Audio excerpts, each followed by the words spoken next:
Bonjour et bienvenue pour votre rendez-vous mensuel cinéma de Campus Protestant sur les écrans en ce mois d'août 2020.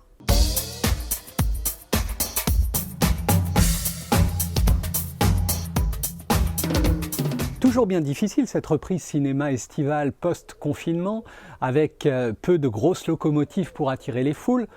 Mais quand justement les grands studios boudent, ou plutôt pensent surtout nombre d'entrées et dollars, et reculent donc les sorties initialement prévues, eh bien, ce peut être l'occasion d'oser découvrir d'autres cinémas, élargir un peu plus ses horizons, et vivre de beaux et bons moments dans des conditions parfaites devant un grand écran. Alors voilà quelques recommandations personnelles pour vous aider dans vos choix, avec deux fils conducteurs aujourd'hui, femmes et Asie.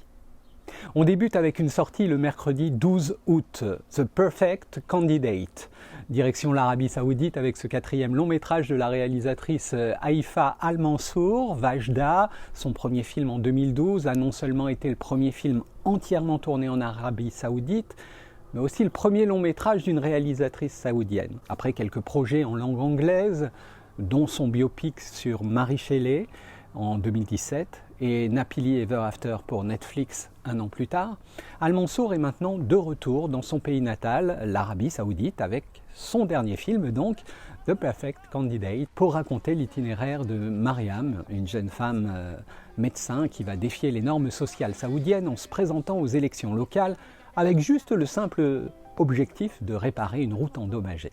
Alors elle n'est bien sûr pas prise au sérieux en tant que candidate politique, car elle est d'abord rabaissée dans son rôle de médecin, ensuite comme fille d'un chanteur de mariage, et puis enfin évidemment par le simple fait d'être tout simplement une femme.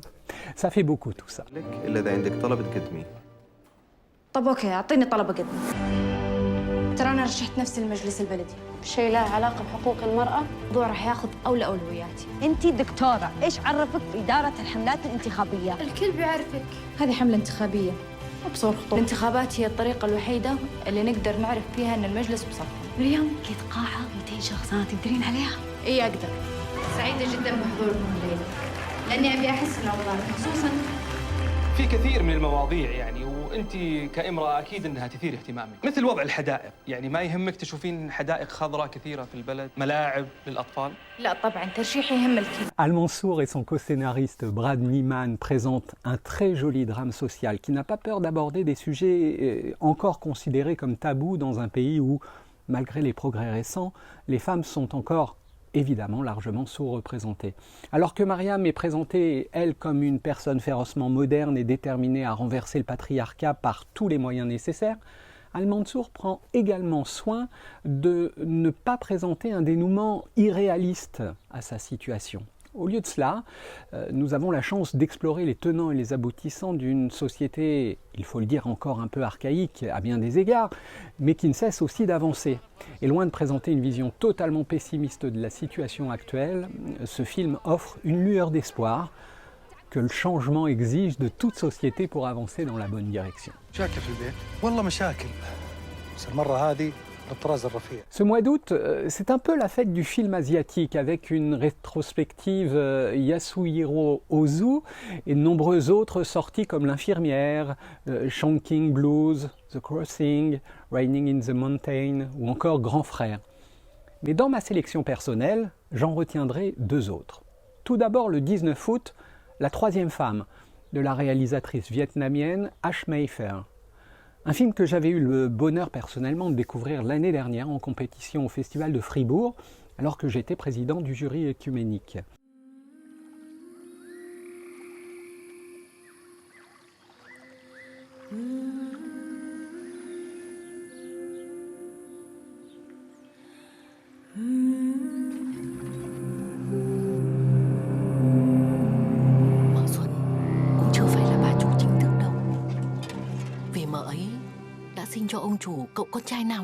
Une histoire de femme, écrite par une femme encore, avec ce film, vraiment superbe, et en particulier d'un point de vue esthétique, et qui aborde donc la dynamique du pouvoir au Vietnam au XIXe siècle à travers le regard d'une jeune fille de 14 ans, May. Nous la suivons à partir du moment où elle rejoint sa nouvelle famille, celle d'un riche propriétaire terrien en tant que troisième épouse. Nous sommes témoins de la manière dont les membres de cette petite communauté, les autres femmes, leurs enfants, le grand-père, les serviteurs, interagissent. C'est un espace où les femmes existent en fonction de leur corps comme source de plaisir et de vie. Des corps qui semblent se fondre dans leur environnement, devenant à la fois un moyen de subsistance, mais aussi, hélas, bien évidemment, une véritable prison. May le découvre peu à peu dans ses processus et se découvre aussi elle-même, ainsi que ses propres désirs et ses plaisirs.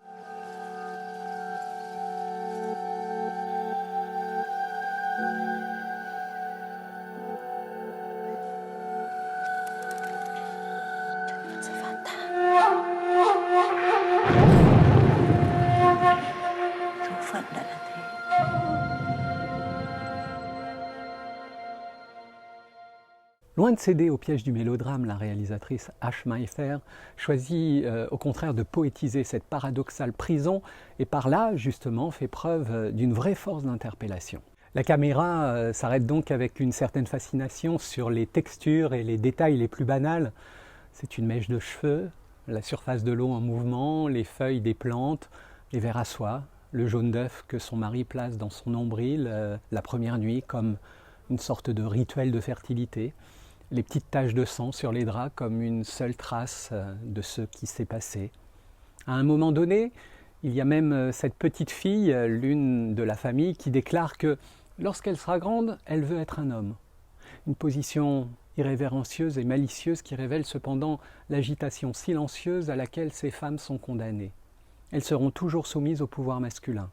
Leurs corps ne sont que des objets de plaisir, des donneurs de vie et des porte-paroles d'un cri noyé d'avance. Femmes et Asie seront encore au programme du 26 août avec une vraie petite pépite, très émouvante, nous venant cette fois-ci du Japon.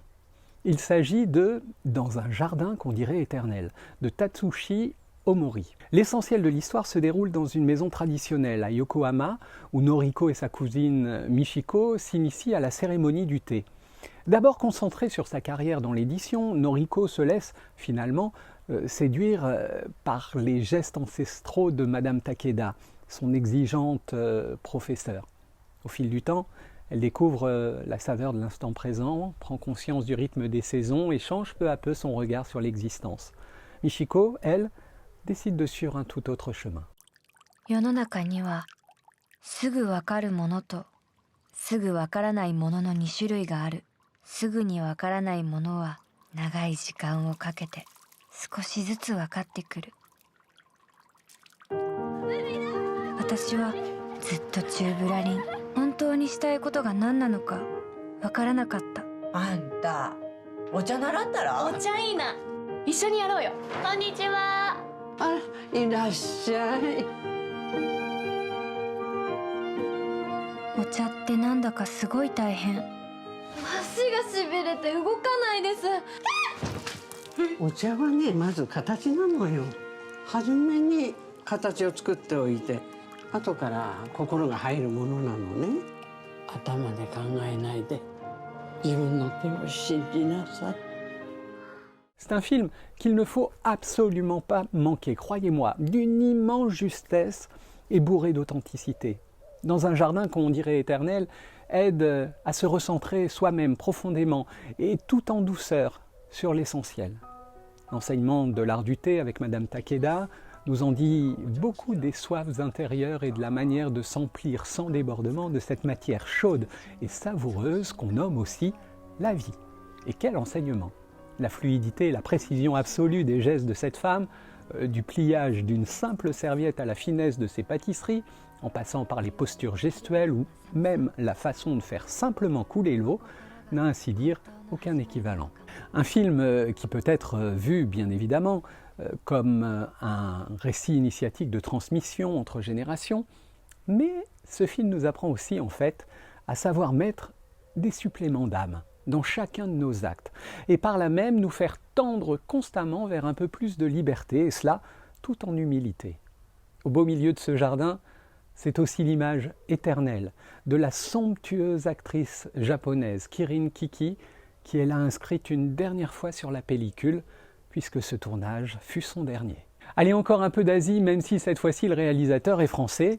Et alors plus précisément, un film qui se déroule en Indonésie, avec la merveilleuse île de Bali. Une sortie ce même 26 août avec une adaptation audacieuse de Martin Eden, le roman de Jack London, avec ici le thème de la musique qui vient s'immiscer au cœur de l'histoire.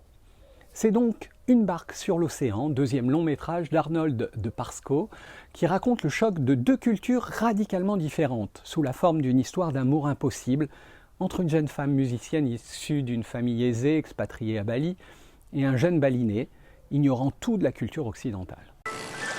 With the piano, each key seems to give us a fixed sound, but it's all in the delicacy of the touch, depending on how much weight we put into it, and the musical intention of the player, of course.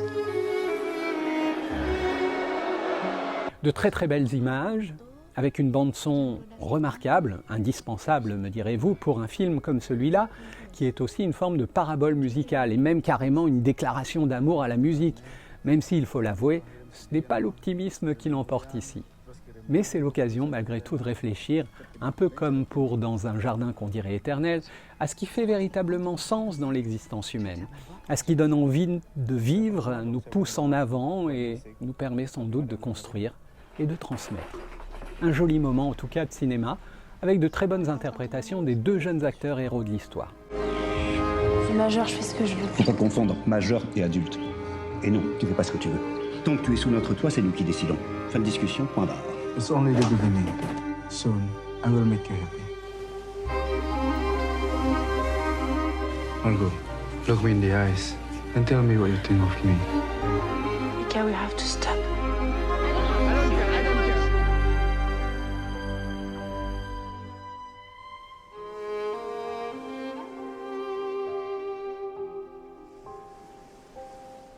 Et puis enfin, pour terminer ce sur les écrans d'août 2020, je mentionnerai bien évidemment la grande sortie tant attendue de ce mois d'août. C'est le nouveau Christopher Nolan qui, après de nombreux changements de date, sortira finalement ce dernier mercredi du mois.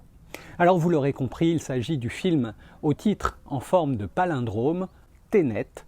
3 ans après Dunkerque, Nolan revient avec un nouveau projet original et particulièrement intrigant.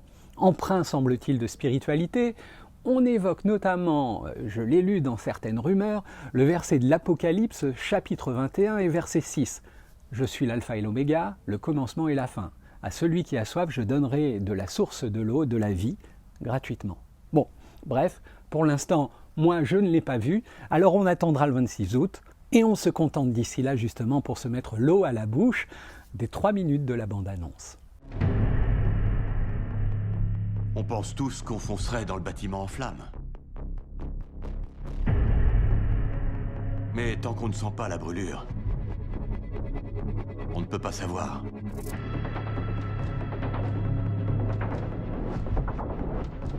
Vous savez.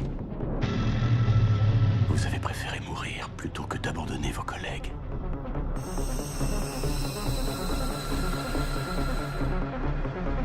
Cette épreuve que vous avez réussie, elle n'est pas donnée à tout le monde. Bienvenue dans l'au-delà.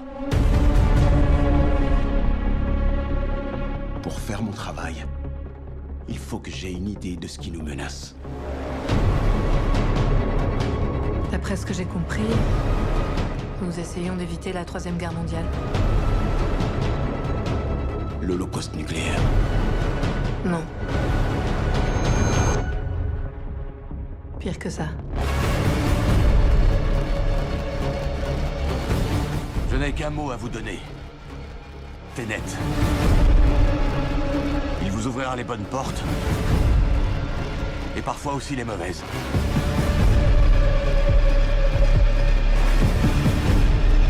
Vous devez vous mettre à voir le monde différemment.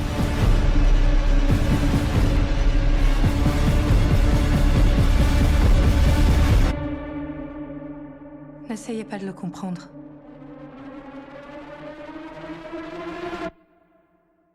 Ressentez-le.